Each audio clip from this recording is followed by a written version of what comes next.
Hey everyone, welcome back. It's been a couple of weeks since my last video. I've been on vacation, but I'm getting back into the swing of things. I know I've done a lot of comparisons between the Indians and Harleys in the past couple of months, but there's one I haven't done yet, so we're going to tackle that today. And since you're here, it would mean a lot to me if you would subscribe if you haven't already done so, and hit the like button as well on this video. I'd appreciate that. Today, we're going to compare the Indian Elites against the Harley CVOs. Both manufacturers have 3 of each model, and they're in direct competition with one another. As we go through the comparison, I would love to know, if money were no object, which bike would you buy? Leave a comment below, let me know what you think. First, let me say that when Harley released their 2023 lineup in January, they only had one CVO model, whereas Indian had 2 Elite models in their lineup. A couple months later, Indian introduced their 3rd Elite model to directly compete with Harley's one CVO that they had.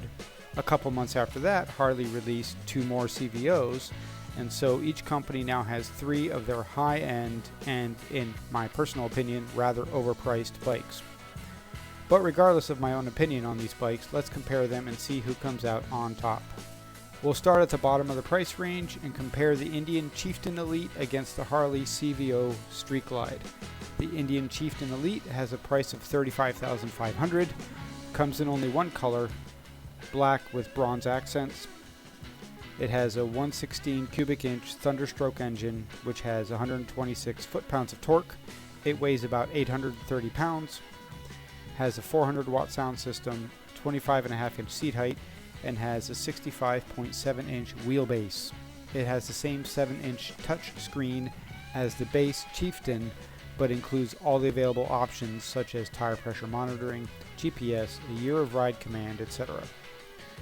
The Harley CVO Street Glide has 2 prices of either $43,000 or $49,000 depending on which of the 2 colors you choose. It has a 121 cubic inch engine with 139 foot-pounds of torque. It weighs about 840 pounds, has a 500 watt sound system, a 26.5 inch seat height, and has a 64 inch wheelbase. It has a 12.3 inch touchscreen with all available options as well.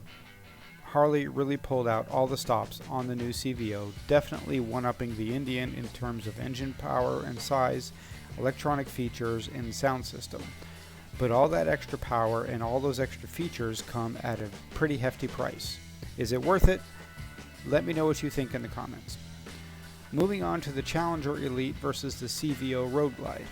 The comparison is similar but a little different. The Challenger Elite is priced at $36,000, also in one color option, blue with black. It has a 108 cubic engine with 128 foot-pounds of torque, smaller engine but more torque. This is the Power Plus engine from Indian. It weighs about 840 pounds, with the rest of the specs being the same as the Chieftain Elite. The CVO Rogue Glide is the same as the Street Glide in terms of price and specs, except it weighs a little more at 860 pounds. These 2 CVOs are brand new in Harley's lineup. The 3rd CVO was announced back in January, so it doesn't have the 121 engine, the big touchscreen, and all the other fancy gizmos and gadgets. How does it stack up against the brand new Pursuit Elite? Let's find out. The Pursuit Elite is $40,000 and has one color option, again all black with bronze accents, like the Chieftain Elite. It also has the 108 Power Plus engine, sporting the 128 foot-pounds of torque. It weighs in at 915 pounds and has 16 speakers in the audio system, but other than that, it's basically the same as the other Elite models. The competitor to the Pursuit Elite is the CVO Rogue Vibe Limited, costing $52,000. It has a 117 cubic inch engine with 125 foot-pounds of torque, weighs in at 965 pounds. It only has a 6.5 inch touchscreen, and it looks like a 400 watt sound system instead of the 500 watt on the new CVOs.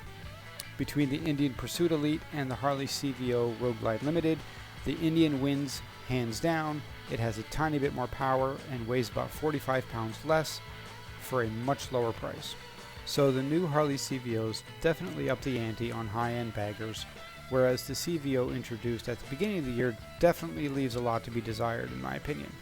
But let's face it, these bikes are expensive, and quite frankly, All the baggers are crazy expensive right now. If you've watched my videos, you'll know that I had an Indian Chieftain for a little less than a month before it was totaled in an accident, and because I couldn't find another one in my price range, I ended up going with a Harley Heritage Classic that I found a good deal on. The used bike market is crazy. I've been browsing through Facebook Marketplace and I can't find a 2020 or newer Street Glide or Indian Chieftain for less than $21,000 or $22,000. That's more than what I paid for my 2022 Chieftain just a month ago. If someone can explain to me why the American baggers are so dang expensive, that would be great. Is it just supply and demand? Is it inflation? Is Harley driving up the prices because of their supply chain issues and everyone else is just following along? Let me know your thoughts on that in the comments. But anyway, that is it for this one, folks. Thanks for watching. Stay safe out there. Have a good one.